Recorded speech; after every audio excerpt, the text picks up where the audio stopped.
So, Nivedita, leadership came at you fast early in your career, right? You got an opportunity to go overseas. And why don't you tee us up a little bit for that? Because that is a courageous decision. I can't wait. We got a series of courageous decisions that we're going to touch upon today. But that's a big one, right? I mean, different culture, big opportunity. I'll hand the baton to you. Yes. So working in America as a colored individual, and then taking this opportunity in Europe, very different work styles, culture, used to a lot more autonomy here versus a lot more hierarchical over there. Mhm. And I took it as a decision to go, kind of a little bit of being naive, because it was much earlier in my career. However, I really wanted to try it out, take the leadership risk, and also a little bit of, the excitement of unknown. However, I was not prepared for so much of the unknown, to be Right. really honest. Um, Was that a blessing? Was that a blessing? Like a little bit of ignorance?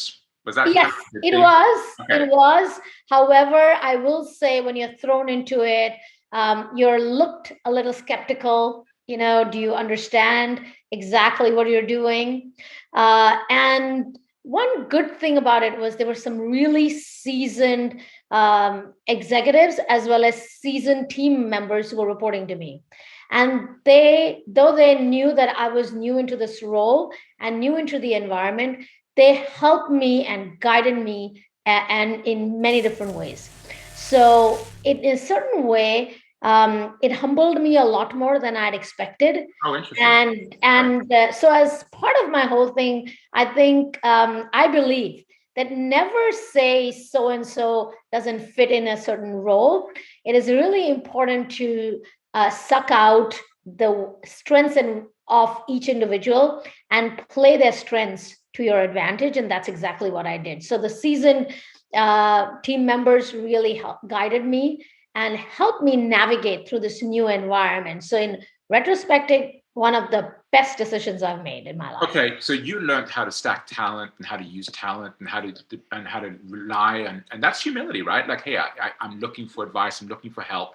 Um, what was it like when you first got there? Because this is a big role. Did you have butterflies in your stomach? Were you put on a brave face? I mean, what was some of the, how did you cope with all this change and embracing this role? So the first thing is, going to France, everything works is very different. The word rendezvous is so important over there.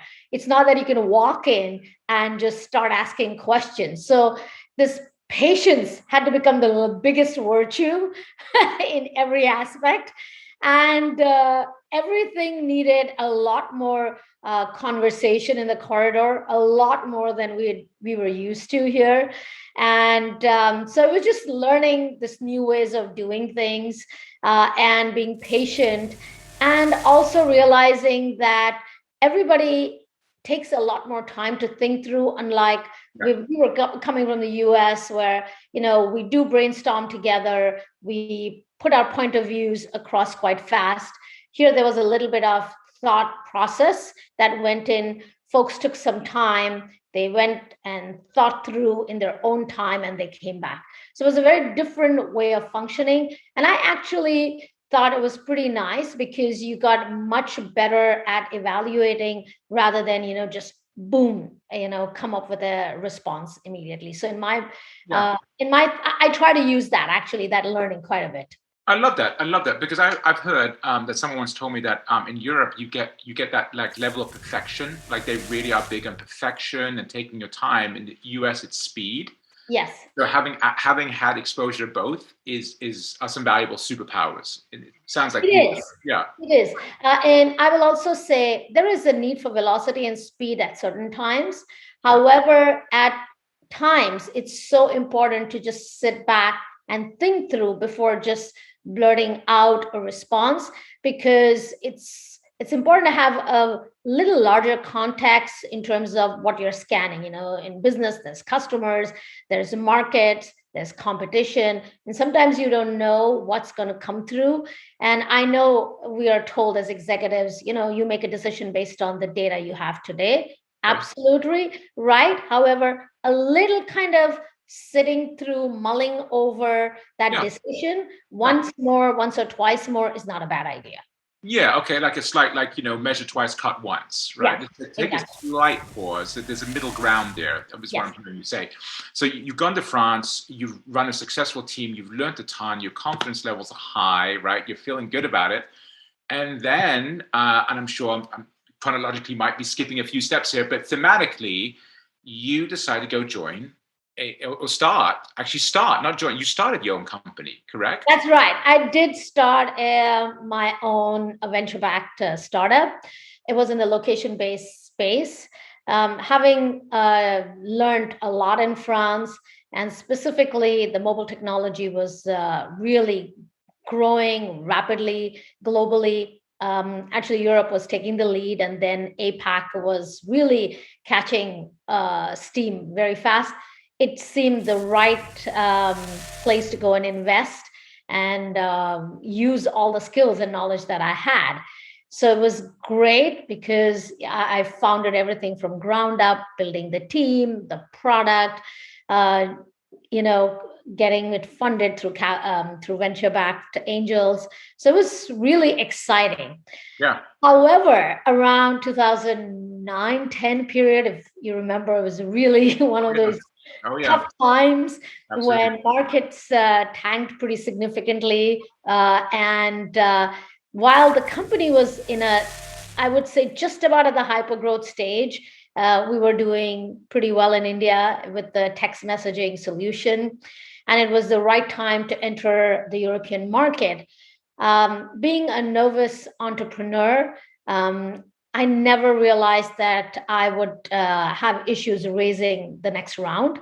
Oh And I was so focused yeah. on building the business that just kind of dropped off my radar, or I thought I'd get it, as our business grows. And by the time I went to raise the next round, the market was really, really tough. And raising the next round was not possible. And so I had to make a decision at that point in how much longer I could continue sustaining or cut my losses before it was too much. So I did have to make a very, very hard decision on closing the startup. Yeah. However, I did not just shut it in any kind of way. I made sure that my team was situated with various different organizations, Okay. and yeah, within India, within France, and I also found a home for myself. Didn't make money or anything. However, I believe that as a founder, it's really important to take care of your team and your people. And hard decision, had to make it. What did I learn? Many things. You Yeah. know, trusting folks is very important.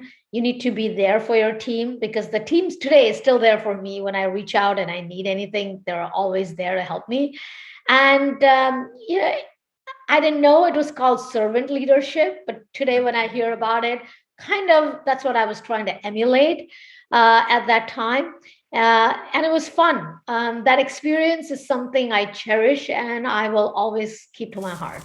Yeah, let's talk about that. The two things I want to talk about first is how did you grow as a leader? Because now you're not part of a major global organization, right? You're starting something from scratch, which is a whole different level of skill set. So I guess I'm kind of curious about, coming in, what you had, what you took with you from your leadership experience and what you learned being a startup founder. What leadership skills did you gain? Because it's a pressure cooker.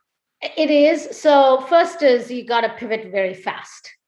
And that was one big thing you realize, because when you talk to France Telecom, it's a different ask, slightly different ask.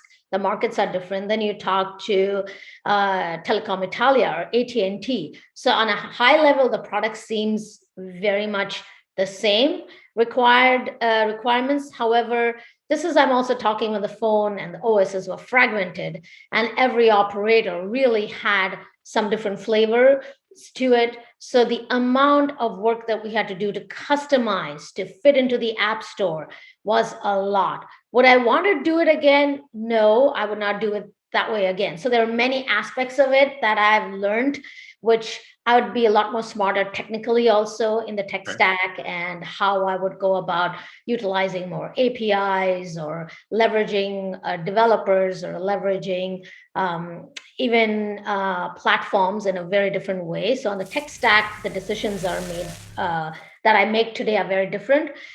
This other aspect of it is, being a startup, attracting talent those days Mm. was kind of hit and miss. It's a lot better today because everybody has seen the value of startups. There was this value of startup. However, especially in India, when you're building a team, they come and join you, they learn the skills. However, if Google or Yahoo came and poached them for a bigger pay, Oh, everybody would go. So okay. that was the other challenge that Yeah. you had, keeping talent, because as a startup, you're still dependent on equity. And in Europe, getting folks to join a startup was itself a different mindset, because they're much more laid back in the way they think. So there's a lot of learning from all of this. And the big one, of course, is you keep pitching to VCs constantly, even if you don't need money. It's just you keep on sharing your progress Yeah. so that you never know when you'll need the money. So that was the big one for me. So if I do it again, it'd be very different. Yeah. So yes, absolutely. You're crock pot in the VC community. You keep sharing your story so they can track along with you. So when the time comes for an ask, they've had a chance to what's what I'm looking for here? They've had a chance to track with you for a while. Is that Yes. okay? Yes. And they see your progress. And it's interesting. I was told this: when you really don't need the money, that's when they come. And so it's that courting that you want to constantly do with them. I think that's a life lesson. I mean, I think that's it. I think that's a life lesson. Oh, I love it. This before we move on to the next one is it's the emotional side of this, right? You bet a lot. You put yourself out there. You're holding a vision. You're recruiting people, and then you have to shut it down. Was that tough? We've had several of our courageous decision makers talk about like how it took a little while sometimes to get over that type of setback. Um, I'm not even sure I'm going to call it a setback, but whatever, it didn't work out the way you had envisioned it to work out. Absolutely. Of course, Yeah. it is tough. It is Okay. like it's your own child. It's no Right. different than that, right? You put your Yeah. sweat and blood and everything in it. It is your own child. It is tough. It takes some time to get over it. Having said that, when I look back at it today, given the data I had at that point, that's the best decision I made. So nothing to go back to. There's a time and place. Lots of things have changed. So it was a perfect decision, and I live by it. I love where you're going with that because I've also heard that there are several, like when a big company is looking for a CEO, for example, people have actually lost out on becoming the CEO because they couldn't demonstrate when to cut losses. They were all about growth and being optimistic and hopeful, and they didn't have a track record necessarily of saying, you know what, we cut our losses on this one. And I think that's a very important lesson in life: is know when to bet and double down and when to cut your losses. And it sounds like you learned that in this experience. Yes, Yeah. yes, yeah. I mean, and it's going to happen the same way in a large company. Many incubation projects that I've started, some of them have gone a certain way where you think you're going to have a breakthrough and it's going to be a large multi-million dollar businesses. And then sometimes the C-suite will not agree to investment after a certain point. Right. And that's because holistically they're looking at the whole portfolio and making a decision. So, as an executive, when I'm sitting on the other side and have to look at the entire portfolio and make decision, I have to make decision that's looking at where the product market fit is, where the growth is happening, where I'm getting maximum valuation for the company. So this kind of behavior as a CEO, I think is I believe is very important. And as an executive, and this is a perfect segue because you went back into big corporate. I believe this time it was big corporate USA, right? Big corporate America, right? Yes. Yes. So lead us into that because I would love to see what I'm tracking along with you here. What happened next? Yeah, so I joined another Fortune 500 company, had a lot of fun. I was hired in because of my mobile experience and expertise. It was a great ride at the company. But one of the biggest, so many decisions I've taken over there, Mhm. starting businesses, transforming businesses. But the really big one that when I do something, I really believe in putting my full self and passion into it. Okay. And one of it was a business based on a lot of conversation. We're looking to acquire a company, and we've done a massive amount of due diligence. And though I led it, it was not just I'm leading it by myself. It's a very large collaborative affair with a cohort of my finance, my other product leader, and marketing. So we all got together, we put the proposal, and it was sent to the C suite for approval. And there was a point where it was kind of like, I wouldn't call it full cricket, but kind of crickets in terms of decision. Oh, There was no real decision coming out. And actually, more than decision, eventually some data trickled down. It wasn't very clear why that decision was made. And being somebody who really believed in that product, I really did some investigation and further found out what the reason was. So I went back and reworked on the plan with my consortium again. okay. I told them, hey, this is what I believe is what was missing. This is what they told us. This is how we should really revisit the plan. And what do you guys think? And actually, the entire cohort was all for it. My VP of finance, my VP of marketing, everybody was full on board with it. And since I believed in this, they also believed, and together we really came back and resurfaced an updated proposal with really breakdown and everything that was required. Okay. Yeah. And yeah, so in my mind, just because a decision is being made, it doesn't mean that you cannot go and get it reversed. So that's exactly what we're trying to do. And did you get it reversed? Was the decision reversed ultimately? Uh, a part of it was Okay. not the full. And I know that it went, then after that, also, I left the company at one point, but I do know certain portions of it was reinitiated later on. So I know that the company really valued a certain part of it. However, they made a direction change. So I think they closed the whole business afterwards. Yeah. No, I get, and you have no control over that. But what you did have control over, which I love, is that you believed enough in it, and you, because you were so focused, you were 100% committed. You were willing to take one more swing at the bat, right? Oh, absolutely. Yeah, Yes. and you held your team together, and you said, and that's tough too, coalition building, right? You got to keep that vision and keep them fired up, and convince them to spend more time on this. A whole bunch of great leadership lessons, I bet. Oh, yeah. And I have to say, it was not just about myself. The coalition that I built, they really valued what I was asking them to do. They believed in it, they trusted it, and they came together. It's not, I mean, of course, I can influence them. However, while influencing, they also believed in this Oh, whole sure, thing. absolutely, right. And it was probably one of the most, so the takeaway from me from this decision is also, in our careers, there are going to be things that are successful and not so successful. However, it's the people that you build relationships with that last longer. And so this team, I mean, we had so much of fun just doing this, that the passion and the fun was more important to me than anything. And it sounds like you ran it as like a big tent exercise. There was room for a lot of opinion. There was Yes. room for a lot of input, and you gave people the choice to buy in or not to buy in. It sounds like it Yes. was a very, very collaborative effort. That's super, super valuable. Obviously, I know you've had a tremendous amount of success in your career, and I love the fact you're also telling about some of the areas where it went sideways and lessons you learned. But maybe we can move into maybe the most important role that you have. We could talk a little bit about that.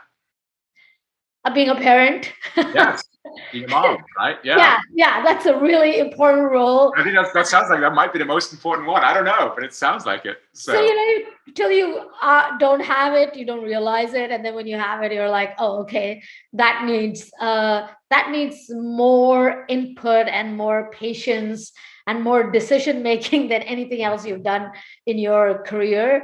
And the fact that you have somebody, you're building their future. Yeah. It's really important that you're teaching them everything that I'm learning every day, being patient, forming coalitions, leveraging everybody in your network. And that's what you're actually teaching them in a small little way as they go to school, as they get into a newer environment and make friends and just become not proper humans in a society.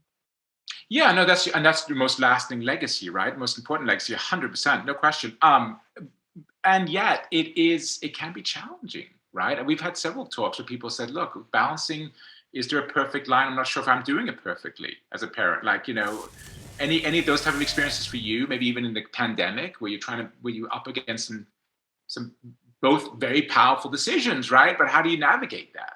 Oh, it's so true, and it's the pandemic, and it's not, it's a recent history. However, it is a very important decision for me personally that I had to make. And I believe every parent or has to make, and it's not just parent, I believe every individual has to make, whether they're single, solo, or they're in family, because you don't know what is brewing. And in a recent history, moved my daughter into a new school, and there were some really big challenges that I was facing. Yeah. And it required real emergency intervention. And during that phase, there were some meetings that were scheduled. And unfortunately, last minute, when these calls were coming from the school and I had to rush, there were days like I missed with this individual calls back to back. And it just happened to be that these emergencies were brewing every time this meeting was being scheduled. But I had no choice because her future and her well being was extremely important. So I had to make a decision at that point. I did get a little flack about it. There was this feeling of I was being disrespectful. And also, when you're dealing with something which is really grave, you can't share everything in your personal life with everybody. Yeah, I was going to ask you about that because that is a theme that's coming up as well, in the sense that people are really trying to navigate that, because COVID kind of has torn down so many walls, right? Before it was like I drive to work and I'm at work, and then I drive home, I'm at home. Yes. We had email and so forth, but now it's completely the Wild West with regards to how you navigate that. Is that something that you're dealing with as well? In how much do you share? When do you share? Who do you trust? Also there's the other big challenge that we have today. Remember, we were driving to work, we were at work, we meet everybody in person. And if this would have happened, I would have just walked over to that person and said, hey, I really have an emergency, I'm sorry, I've got to reschedule it. And obviously the look on my face would have given the person an understanding this is something really serious. And I would have rushed. And even if this happened second time, I would have rushed, and they would probably have asked me some, leading questions about, is everything okay? Whether I want to share or no, it'd be different. Here, what happens is you get a phone call and you're like, oh, I've got to rush right now. You're sending through your admin, this has to be canceled. I have to go right now. The person has no context. I'm running to work, to school. I'm there for a couple of hours. And then I come back, and then I'm seeing, oh, I have a call over there. So I've got to just unwind myself in the next 15 minutes and get back on a Zoom call, right? So you're really not, even though I've been to school, I've come back. However, I'm still back in that work mode. I'm not, totally disassociating myself from that whole situation, not giving myself time, because we're also in a fast environment. If you really think about it, COVID's not made it any easy for us. Right. So when you're in this environment and everything is done through Zoom, you are getting, I mean, it sounds really bad, but you do get judged. However, at this point, judging is not a thing that I can help. For me, the decision is very much geared towards my daughter and her well-being rather than work. I totally get that. And I love what you touched upon too. When in the office, you have more relationship tools available to you, Yes. right? And so we're trying to navigate this world of like, what does that look like in relationship tools and communication? Super, super interesting. Well, we covered a lot of ground. Any last lessons, any words of wisdom that you want to impart on leaders making courageous decisions right now? So this is a really important question as you asked. So what is that one takeaway for me? Trust. And why is it so important? Because when you start your career, you're an IC. So any decision you make, you're trusting yourself and it's impacting you. However, as you move into a journey of manager and get into the leadership roles, now when you make a decision, you are also making sure there are others who are coming along and part of that decision. And hence, trust becomes even more important in that scenario. So now let's start looking at my first example. When I was an expat in Europe, my team trusted me and I had to trust them as we worked together. Now, when we came to my startup, again, every journey of the startup, even though I had to scale up, scale down, again, whatever decision I made, the team stuck with me. They trusted me and they worked together with me. Even in the due diligence process that I had to do, I had to bring in the cohort together. So they trusted the decision I was going to make and that I was going to be once again presenting this whole due diligence and the business case. And they came along with that journey. Again, there was a trust in that decision. So trust is paramount in every aspect when you are in a company. And obviously, in my personal example, when I got questioned into why I had missed a couple of meetings, obviously the trust was not as much. So therefore, for Right. me, it becomes important that for all of us, trust is a super, super important aspect of being in a corporate environment. Because remember, all the decisions, even if they're toughest, somebody's trusting you when you're making those decisions also. Right. So that's why trust is super important, in my opinion. And I love that. And can we just dig into that for a second? Because I think this is such a critical point. When you're saying trust, what came up for me was like authenticity, transparency, inclusion. People get to air their opinions. Like it's an environment where like they may not always agree with the decision, but they got to be part of it. Is that what I'm hearing you talk about? Is that Absolutely. Because yeah. number one is they may not agree with 200%. However, they came along in the journey for 180%, Right. right? Right. So at least they don't agree for the 20%, but there was an inclusion. They shared their concepts, they shared what they agreed or disagreed. Yeah. And then eventually you come into a certain aspect which is inclusive of 5 different heads that you go and make a decision. So even though I make the decision, or I'm making a decision towards a certain goal, the pieces in it need to be all aligned by the cohort. And so, therefore, the dependency, the team, the inclusion, the transparency is all part of that trust. And as a leader, let's say you made a decision and it turns out to be wrong, right? Or you go further, you get more data, and you're heading, let's say, in the wrong direction. Is part of trust also recognizing that and coming back to the team and owning that and saying, you know what, Absolutely.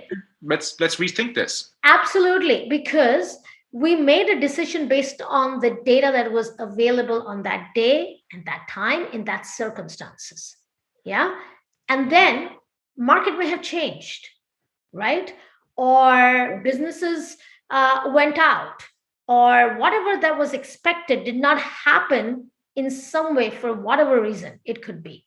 So it's very important. And that's part of building the trust with your team, right? You made a decision, they came along in the journey. You just own up to it that, hey, this is what we thought. It did not work out. And yes, I failed. And I believe that's an important piece of being a leader also.